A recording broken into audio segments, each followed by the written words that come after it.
It is April 2nd, so this is not an April Fool's Day video. So I am not going to be doing an April Fool's Day video about how some people have decided in Plainfield, Connecticut to just up and paint World War II era tanks and post-World War II, namely the M5 and the M60. So here's the deal. M5s were kind of rolled around off the factory very quickly because, hey, there's a Nazi war machine to fight, and, we got to get these things out as quick as we can. And so, that's what the American war machine did. We made a lot of them. And so generally you would have an assembly line with a whole bunch of these things coming off.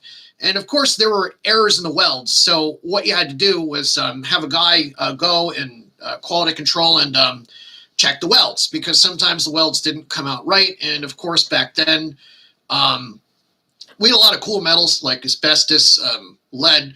So the thing is that in the M60 had some similar issues, although we kind of got our tank building game a lot better with the M60. So here's the deal. The M5 weighs about 30 tons, the M60 about 60 thereabouts. I mean, I'm probably not exact on that, but hey, that's all mil spec. And speaking of mil spec, so is the paint. You can't just go down to Sherwin-Williams and grab a bucket of tank paint. And just the same, you can't just go down to AutoZone and grab a 60-ton floor jack. They don't exist. Well, actually they do. It's just the U.S. Army has that sort of stuff. Town of Plainfield doesn't. So the thing about tanks is, yes, you can paint them. And yes, the Army has field manuals on how to actually paint them and what type of paint to use. And actually, the Army has something else that's called a tread remover tool. Because you see, in order to paint a tank, you have to remove the treads, which is usually done by setting the tank forward in motion after the tread remover tool has been applied. Treads come off, you can start to paint the wheels and whatnot. And, that's the whole purpose of paint, is to protect the body of said tank. So what happens over the years is paint, it kind of flakes, it kind of peels. Paint with lead in it, which we've always known there was lead in the paint of these tanks. However, what you don't know is you don't know how much lead you're dealing with or how much asbestos or whatever you're getting in the air until you actually start the process of, painting a tank. So the tanks in question are essentially, you can't just throw a coat of paint over an old coat of paint. Everyone who's done this with just houses knows better. So what you do is you cure the surface. So in the case of a tank, which is a lot more complex than a house, you got to sand it, or you got to sandblast it, or you got to chemically strip it. So those are pretty nasty chemicals generally.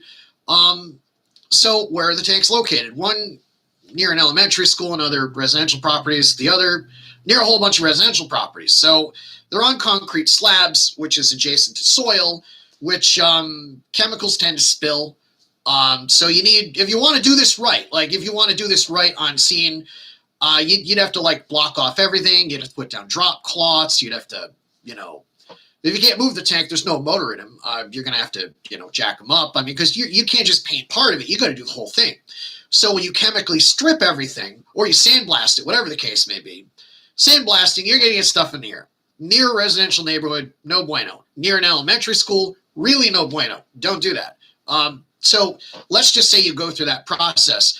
Now you find out what's going on with all those spot welds. You're probably going to do some welding. That's just a fact of life. Run into that, expect it. And so then you're going to have to put primer on before you put the paint on. So here's what happened last time someone actually looked into this. Basically it was concluded, we're going to have to take them away. We're going to need to put these, 30-ton, 6-ton tank using a crane. God knows how much that's going to cost. It's probably a really big number, and it probably is, In short, don't do that. That's not a volunteer thing. There are some things you just don't want to use volunteers for. One is painting tanks, and 2 is brain surgery, and 3, you get the idea. This is not advisable. It is very, and I'm a libertarian. I'm kind of like a live and let live guy, and I'm there are environmental issues with this. So don't do it. Care for the environment. The environment matters.